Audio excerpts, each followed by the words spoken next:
Karibuni sana ndugu wadau wote. Kwanza nashukuru kwa kuweza kuchukua muda wenu ambao unakuja katika hii seminar au webinar.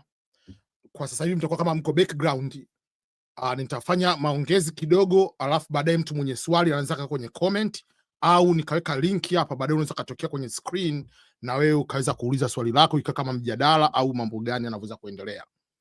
Lakini seminar leo tunakwenda kuangalia maisha katika nchi mpya. Unapokuja katika nchi mpya, sasa kuna wengine tumekuja hapa tuna muda kiasi fulani, kuna wengine wamekuja mapema. Sasa inabidi tuangalie maisha yanaendaje katika nchi mpya. Kuwepo kwa muda mrefu katika nchi fulani hakumaanishi kwamba wewe unajua vitu vingi katika ile nchi. Sisi wenyewe kuna vitu vingi tumekuja kujifunza miaka mingine ya baadaye. Kwa yale ambayo tunayajua tunataka kwenda kuhakikisha kwamba na wengine wanayajua, na nyinyi mnayojua mnaweza mkashare hapa katika mjadala huu. Sasa tukianza na kitu cha kwanza ambacho nimesema kwamba ni nchi mpya, sheria mpya za fedha. Kwa nini hicho ni kitu cha msingi sana? Ni kitu cha msingi sana kwa sababu kumbuka kwamba tumekuja Marekani au watu wameenda Canada au wameenda Ulaya kwa sababu za kiuchumi. Hatukuja huku kwa sababu za kitamaduni. Namaanisha nini? Chukulia kwa mfano mwezi wa 11 au mwezi wa 10 mwishoni kumekuwa Halloween, imefuata Thanksgiving hapa, tunakuja Christmas na sherehe nyingi zinazofuata hapa. Watu ambao tuko Marekani tumekuwa tunazisherehekea hizo sherehe. Kwa hiyo tuna transition kujua maisha ya Kimarekani zaidi, kula turkey, kula nini na mambo mengineyo. Lakini wengi wetu tunafanya makosa. Tupo katika nchi hizi, hatuwezi kwenda kujifunza katika aspect ya msingi iliyotuleta Marekani. Hatukuletwa kuja kula turkey hapa. Tumekuja hapa kwa sababu za msingi za kiuchumi.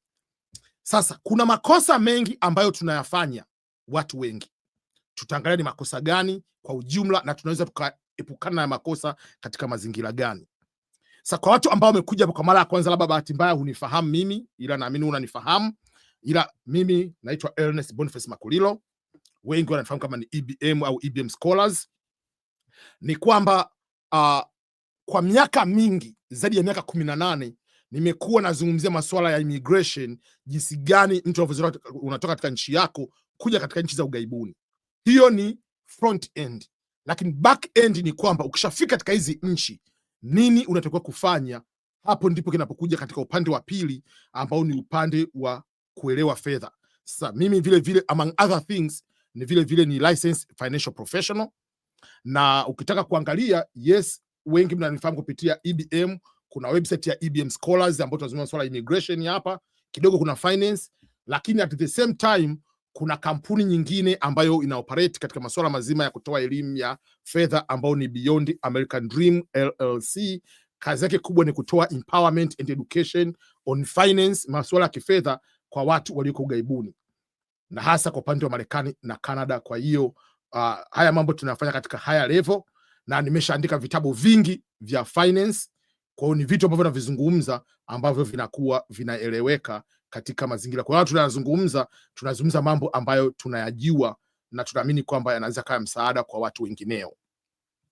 Sasa basi, tusipochukua muda zaidi, tuende kwenye sehemu ya msingi. Umefanya mambo yako yote, unataka kuja Marekani au umeenda Canada. Kuna makosa makubwa matatu sisi wahamiaji tunayafanya. Haya makosa wengi wetu tunayaendeleza miaka na miaka. Ni makosa gani hayo? Kosa la kwanza, tumetumia nguvu kubwa sana kufika katika nchi hii, lakini tukifika katika nchi hii bado tunaishi morally au ile kifikra bado tuko Afrika. Kimwili tuko Marekani, kimwili tupo Canada, kimwili tuko Ubelgiji, kimwili tuko Sweden, lakini kifikra bado tuko Afrika. Nitaelezea ni kwa nini, na kitendo hicho kinatuathiri kwa kiasi kubwa sana. Kwa mfano, upo katika nchi hii, unawaza kustaafu, unawaza masuala ya kuweka hela katika mifumo ya kifedha, lakini experience yako yote bado ni ya kule nchini kwako, ambayo ndio experience uliyokuwa nayo. let's say umekuja Marekani una miaka 26, miaka 30. Kumbuka na miaka 30 ya Afrika, alafu una miaka 2 au miaka 5 hapa. Kwa hiyo unakuta ile makuzi yako yote yamekuwa katika mfumo ambao kipindi fulani unaweza kukuletea shida fulani. Kwa hiyo inabidi tutaangalia jinsi gani ya kupambana na huo mfumo kuweza kujibadilisha haraka.